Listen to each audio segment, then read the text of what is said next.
Hello दोस्तों, कैसे हैं आप सब। मेरा नाम दीपक है और मैं आप सबका स्वागत करता हूं मेरे चैनल आपका एचआर कंसल्टेंट में। दोस्तों, आज हम लोग एचआर एनालिस्ट के बारे में बात करेंगे। इससे पहले भी मैंने एचआर एनालिस्ट के ऊपर एक वीडियो बनाई है। अगर आप लोगों ने उसको नहीं देखा तो उसको देख लीजिएगा। उसमें आपको एचआर एनालिस्ट के बारे में पूरा पता चल जाएगा। लेकिन आज का जो वीडियो है ये इसलिए भी खास है क्योंकि आज हम लोग एचआर एनालिस्ट का जो रोल होता है, जो रोल्स एंड रिस्पॉन्सिबिलिटीज एक एचआर एनालिस्ट को निभानी पड़ती है, आज हम लोग उसके ऊपर बात करेंगे। और साथ ही मैं जो एचआर एनालिस्ट जो प्रोफाइल है उसमें सैलरी किस हिसाब से मिलती है, कितनी मिलती है और कहाँ तक मिलती है, आज हम लोग उसके ऊपर डिटेल में नज़र डालेंगे दोस्तों। तो बने रहिएगा दोस्तों, जानने के लिए काफ़ी कुछ है। चलिए शुरू करते हैं। जो एचआर एनालिस्ट के जो टास्क और कॉम्पिटेंसीज हैं वो मैंने यहाँ पे जो है लिस्ट डाउन किए हैं। यहाँ पे टोटल 7 टास्क और कॉम्पिटेंसीज होती हैं एक एचआर एनालिस्ट की। ठीक है, देखिए आपको अगर एचआर एनालिस्ट प्रोफाइल में जाना है तो उसके लिए आपको अपने एचआर से तो शुरुआत करनी ही पड़ेगी। आपको एचआर जर्नलिस्ट में है या एचआर रिक्रूटमेंट में है, उसमें तो आपको काम अच्छा करना ही पड़ेगा। साथ में और भी जो बाकी स्किल सेट्स हैं इनके ऊपर भी ध्यान देना पड़ेगा। तो सबसे पहला है बिजनेस एक्यूमेंट। अब बिजनेस एक्यूमेंट का मतलब ये है कि आपको जो प्रोजेक्ट मिलेगा, फॉर एग्जांपल जो है कितनी आपको हायरिंग करनी है, किस बेसिस पे हायरिंग करनी है, किस कंपनी के लिए हायरिंग करनी है। ठीक है, तो एक प्रकार का वो एचआर का प्रोजेक्ट है। ठीक है, तो आपको वो बिजनेस एक्यूमेंट आना बहुत जरूरी है कि हाँ, ये इस पर्टिकुलर प्रोजेक्ट पे मैं काम कर रहा हूँ या कर रही हूँ और इस पर्टिकुलर प्रोजेक्ट को मुझे कैसे खत्म करना है। क्योंकि जब आप एक पर्टिकुलर प्रोजेक्ट पे काम करते हैं, किसी टास्क को लेके आप काम कर रहे हैं, तो उस टास्क को आप खत्म करने के लिए आप अपने हिसाब से जो है प्लान बनाते हैं, एग्जीक्यूट करते हैं। ठीक है, तो वो चीज़ होनी सबसे पहली चीज़ ज़रूरी है जब आप एक एचआर एनालिस्ट की प्रोफाइल पे काम करते हैं। ठीक है, दूसरा जो है डेटा एनालिसिस। अब डेटा एनालिसिस में दोस्तों आता है कि जहाँ से भी एचआर डेटा कलेक्ट करता है, चाहे वो एचआर का पोर्टल है जिसको हम एचआर एमएस बोलते हैं या एचआर आईएस बोलते हैं, अलग अलग कंपनी में अलग अलग नाम होते हैं। ठीक है, तो वहाँ से जो भी आपके पास डेटा इकट्ठा होता है, जो भी आप अपडेशन करते हो डेटा में, जो भी अगर कैंडिडेट छोड़ के जाता है फिर आप अपडेट करते हो डेटा। ठीक है, तो उसके बेसिस पे जो डेटा आप इकट्ठा करते हो, उस डेटा को आप जब एनालिसिस करते हो, ठीक है, तो ये मेन टास्क होता है एक एचआर एनालिस्ट का, डेटा एनालिसिस करना। क्योंकि जब आप डेटा एनालिसिस ही नहीं करोगे तब तक आपको पता ही नहीं चलेगा कि आपकी कंपनी में जो प्रॉब्लम्स आ रही हैं वो क्यों आ रही है। फॉर एग्जांपल, अगर लेट्स से आपकी कंपनी में एट्रेशंस बहुत ज़्यादा हैं, ठीक है, एट्रेशंस रेट ज़्यादा है और लोग छोड़ के जा रहे हैं, तो जब आप डेटा अपडेट करते हो एचआरएमएस में, तो वहाँ पे आप एक फील्ड और ऐड करते होगे जो कि कारण है। ठीक है, किस कारण से जो है लोग छोड़ के जा रहे हैं। तो जब तक आप एनालिसिस ही नहीं करोगे तब तक आपको रूट कॉज पता नहीं चलेगा किस कारण से जो है लोग आपकी कंपनी को छोड़ के जा रहे हैं। तो डेटा एनालिसिस एक बहुत बड़ा इंपॉर्टेंट फैक्टर हो जाता है एक एचआर एनालिस्ट का और साथ में एक एचआर का भी। ठीक है, तो इसलिए ये बहुत ही इम्पोर्टेंट रोल प्ले करता है किसी भी डेटा एनालिसिस या एचआर एनालिस्ट फील्ड में आपको आगे बढ़ने के लिए। ठीक है, और डेटा एनालिसिस करने के लिए अलग अलग प्रकार के टूल्स होते हैं जो एचआर एनालिस्ट आजकल यूज़ करते हैं। मैं एक अलग से वीडियो बना दूंगा, उसमें मैं टूल्स टेक्निक्स भी बताऊंगा जिसको जो है आजकल एचआर एनालिस्ट यूज़ करते हैं, और जो भी डेटा एनालिसिस में काम आने वाले टूल्स हैं वो कौन कौन से हैं उनके बारे में मैं एक अलग से वीडियो बना के डाल दूंगा। उसको भी आप लोग देख लीजिएगा दोस्तों। फिर अगला आता है रिलेशनशिप मैनेजमेंट। अब रिलेशनशिप मैनेजमेंट, क्योंकि एचआर है तो एचआर को जो है पीपल पर्सन बोला जाता है। तो जब ऑलरेडी आप पीपल पर्सन हैं तो उसमें आपको अपना रिलेशनशिप जो है अपने एम्प्लॉय से और जो आपका एम्प्लॉय है दोनों से मेंटेन करके रखना पड़ता है। एक तो एम्प्लॉय से इसलिए जो कंपनी में काम कर रहे हैं वर्कर या एम्प्लॉय, उनसे इसलिए क्योंकि आप ही के थ्रू वो अपनी बात जो है मैनेजमेंट को रख सकते हैं, या आप ही के थ्रू जो है आप जो है एक मैनेजमेंट की बातें जो है एम्प्लॉय के पास रख सकते हैं। तो एक रिलेशनशिप मेंटेन करना बहुत ज़रूरी है। ये एक एचआर का एक एसेंशियल क्वालिटी होता है दोस्तों जो आपके अंदर होना ही चाहिए, चाहे आप एचआर एनालिस्ट में काम करें या फिर एचआर जर्नलिस्ट में काम करें, that is very important. Then आता है एचआर एक्सपर्टीज।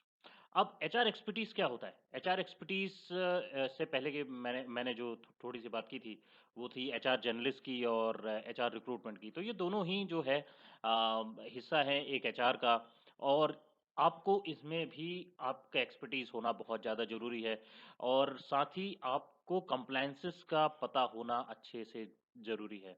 जो भी कंप्लायंसेस आते हैं, जो भी कंप्लायंस कंपनी फॉलो करती हैं, वो सारे कंप्लायंसेस का आप लोगों को पता होना ज़रूरी है। अगर ये सारी आपको चीज़ें आती हैं, then you have an HR expertise with you. Then अगला आता है कम्युनिकेशन और कंसल्टेशन। अब कम्युनिकेशन और कंसल्टेशन दोनों तरफ से इंपॉर्टेंट बन जाता है, चाहे वो एम्प्लॉयर के साइड से हो चाहे वो एम्प्लॉय के साइड से हो। अब एम्प्लॉयर के साइड से ऐसा होता है कि जब भी कोई कम्युनिकेशन आता है तो that is called top to bottom approach, है ना। तो जब कोई डायरेक्टर जो है कोई कम्युनिकेशन करता है एचआर से और उसको बोलता है कि भाई आप जाके जो है जो कंपनी में एम्प्लॉय काम कर रहे हैं उनको आप जाके कम्युनिकेट कर दीजिए, ठीक है। तो वो एक चीज़ होती है कम्युनिकेशन। और जो भी एम्प्लॉय अपना फीडबैक देते हैं कि ये चीज़ें होनी चाहिए, ये चीज़ें होनी चाहिए, तो ये भी एक फीडबैक के तौर पे जो है एचआर को मानना पड़ता है और सुनना पड़ता है। फिर इम्प्लीमेंट होना नहीं होना वो बात की बात है, ठीक है। लेकिन कम्युनिकेशन बहुत ही ज़्यादा इंपॉर्टेंट रखता है और इट्स की एलिमेंट फॉर एन एचआर। और कंसल्टेशन भी ज़रूरी है जब भी कोई किसी प्रकार का कोई प्रॉब्लम आता है अगर किसी भी एम्प्लॉय को कंपनी में, तो एक एचआर ही है जो कि कंसल्टेशन देते हैं, ठीक है। तो ये भी एक बहुत इंपॉर्टेंट की फैक्टर बन जाता है। तो communication and consultation is another की एस्पेक्ट जो कि एक एचआर एनालिस्ट के प्रोफाइल में होना चाहिए, ठीक है। देन अगला आता है एचआर इन्फॉर्मेशन एंड इम्प्लीमेंटेशन। यहाँ पे जैसे कि मैंने शुरुआत के में इस स्लाइड में बात की है कि एचआरआईएस होता है, एचआरएमएस होता है, जहाँ पे जो है एम्प्लॉय का डेटा फीड किया जाता है, ठीक है। तो एक एचआर एनालिस्ट को जो है उस सिस्टम को यूज़ करना भी आना ज़रूरी है। जब तक वो उस सिस्टम को अच्छे से यूज़ नहीं कर पाएगा तब तक जो है वो डेटा अच्छे से कैप्चर नहीं कर पाएगा। और एक एचआर एनालिस्ट के लिए डेटा कैप्चर करना बहुत ज़्यादा इंपॉर्टेंट है ताकि उसी के बेसिस पे वो एनालिसिस कर पाए। देन अगला आता है ग्लोबल एंड कल्चरल अवेयरनेस। और साथ ही जो आखिरी जो पॉइंट है दोस्तों, ये ग्लोबल एंड कल्चरल अवेयरनेस का है जो कि एक एचआर एनालिस्ट के पास होना चाहिए। साथ ही मैं तो ये बोलूँगा कि ये सारे एचआर की जो प्रोफाइल है, चाहे वो रिक्रूटमेंट हो, चाहे जर्नलिस्ट हो, चाहे एचआर एनालिस्ट हो, ये सबके पास होनी ज़रूरी है। तो ये कुछ 7 इंपॉर्टेंट टास्क एंड कॉम्पिटेंसीज थी दोस्तों, जो कि एक एचआर एनालिस्ट के अंदर होनी चाहिए, या फिर मैं बोलूँ तो एक एचआर के अंदर भी ये चीज़ें होनी ही चाहिए, ठीक है। और चलिए अब आगे बढ़ते हैं, जान लेते हैं कि किस प्रकार से सैलरी डिफर करती है दोस्तों एक एचआर एनालिस्ट प्रोफाइल में। अब यहाँ पे मैंने सैलरी बताई हुई है दोस्तों, तो यहाँ पे साइड में आप देखेंगे एक छोटा सा मैंने डायग्राम दिया हुआ है और बाजू में मैंने डिटेल भी दी हुई है। तो अगर आप देखेंगे तो एवरेज जो एंट्री पोजीशन है दोस्तों, वो एंट्री पोजीशन में 5 लाख पर ईयर तक की सैलरी जो है एक एचआर एनालिस्ट को मिलती है, ठीक है। और दूसरी ओर अगर आप देखें तो एक सीनियर लेवल का जो रिसोर्स एनालिस्ट है, ह्यूमन रिसोर्स एनालिस्ट है, अगर 8+ ईयर्स का भी एक्सपीरियंस मैं लेता हूँ तो उसको भी जो है ऑलमोस्ट 10 लाख तक की पे आराम से मिल जाती है, ठीक है। तो इसका कहने का मतलब ये है कि एचआर एनालिस्ट में स्कोप बहुत अच्छे हैं।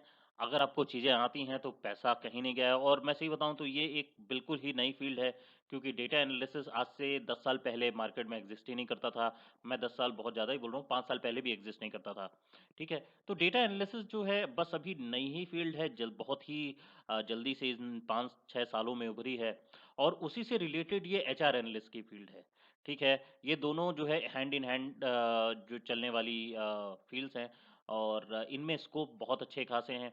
अगर आपको चीज़ें आती हैं, फॉर एग्जांपल अगर आप एडवांस एक्सेल बहुत अच्छे से जानते हैं, आप डेटा क्लीनिंग अच्छे से कर लेते हैं, आपको छोटी मोटी पाइथन होगी या आर हो गई, या फिर डेटा रिप्रेजेंटेशन के जो टूल्स होते हैं छोटे मोटे, फॉर एग्जांपल टैबलू है, पावर बीआई है, इनके ऊपर हाथ हाथ आपका अच्छा बैठा है, तो यकीन मानिए दोस्तों आपको बहुत ही अच्छी सैलरी और बहुत ही बड़ी कंपनी में जॉब मिलने की अपॉर्चुनिटी है, ठीक है। तो आप लोग अच्छे से तैयारी कीजिए, अच्छे से अगर आप लोग इस फील्ड में इंटरेस्टेड हैं तो लग जाइए दोस्तों और तैयारी कीजिए। क्योंकि हर दिन के हिसाब से जो है टेक्नोलॉजी बदल रही है, उस टेक्नोलॉजी को आपको ही जो है अपग्रेड होना चाहिए, और उस अपग्रेडेशन के साथ आपको जॉब ढूंढनी चाहिए, जिसके बेसिस पे जो है आपको एचआर एनालिस्ट की प्रोफाइल आराम से मिलेगी। और यहाँ पे आप साइड पे देख सकते हैं कि एचआर एनालिस्ट की प्रोफाइल एंट्री में जो है 5 लाख के आसपास मिलती है। देन अगर आप सीनियर एचआर एनालिस्ट हो जाते हैं तो ऑलमोस्ट 8 के आसपास पहुंच जाती है। देन सीनियर मैनेजर अगर हो जाते हैं एचआर में तो 13 लाख के आसपास जो है पहुंचती है। तो कुल मिला के जो है डायग्राम भी मैंने दिया है ताकि आप लोगों को ज़्यादा क्लैरिटी मिल जाए कि salary trajectory HR analyst profile में कैसी जाती है और किस हिसाब से जो है मार्केट इस प्रोफाइल को देख रहा है।